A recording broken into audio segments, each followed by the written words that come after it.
Good morning students. कल हमने correlation chapter के बारे में पढ़ा था। आज हम देखेंगे कि माइक्रोसॉफ्ट एक्सेल में कोरिलेशन फंक्शन को यूज़ कैसे करते हैं। इसके लिए मैंने दो वेरिएबल लिए, प्राइस एंड डिमांड। स्टूडेंट्स, इस एग्जांपल में मैं किसी कमोडिटी का प्राइस इंक्रीज़ कर रही हूँ और उस कमोडिटी की डिमांड क्या कर रही हूँ, डिक्रीज़ कर रही हूँ। कल कोरिलेशन चैप्टर में मैंने आपको बताया था कि कोरिलेशन के टाइप्स बताए थे कि पॉजिटिव कोरिलेशन और नेगेटिव कोरिलेशन। पॉजिटिव कोरिलेशन के अंदर क्या था कि दो वेरिएबल्स सेम डायरेक्शन में मूव हो रहे थे, आइदर बाय पॉजिटिव और नेगेटिव। और नेगेटिव कोरिलेशन के अंदर क्या था कि जो दो वेरिएबल्स थे ना, वो अपोजिट डायरेक्शन में मूव हो रहे थे। Opposite direction in the sense कि एक वेरिएबल की वैल्यू इंक्रीज़ हो रही है तो दूसरे वेरिएबल की वैल्यू क्या होगी, डिक्रीज़ होगी।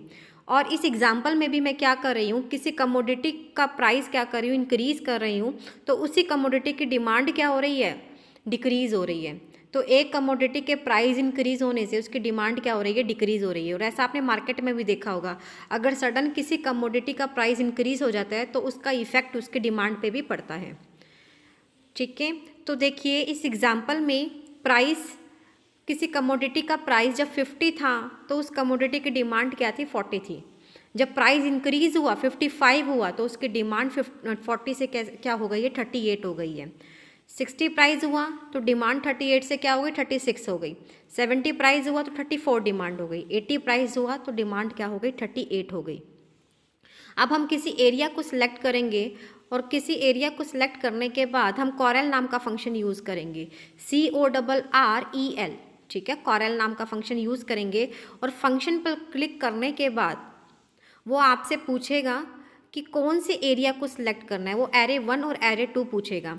तो देखिए प्राइस की वैल्यूज़ मैंने कहाँ रखी हुई है, ए कॉलम के 8 रो में रखी हुई है ना, तो हम A8 से उसके एरिया को क्या कर लेंगे, सिलेक्ट कर लेंगे जहाँ तक मैंने उसकी वैल्यू रखी हुई है। और कोमा को यूज़ करूँगी। कोमा को यूज़ करने के बाद ऐसे ही हम डिमांड की वैल्यूज़ के एरिया को क्या कर लेंगे, सिलेक्ट कर लेंगे और उसकी ब्रैकेट को क्लोज कर देंगे। ब्रैकेट को क्लोज करने के बाद एंटर प्रेस करने के बाद देखिए उसने कॉरेल नाम के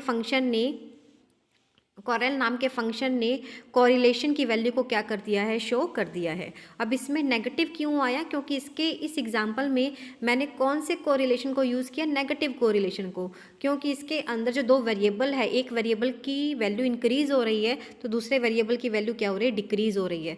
हमारा आंसर क्या आया, -0.99298561। ठीक है, मैंने तो इस एग्जाम्पल में नेगेटिव कोरिलेशन का यूज़ किया है ना। आप स्टूडेंट्स पॉजिटिव कोरिलेशन को यूज़ करके देखिएगा।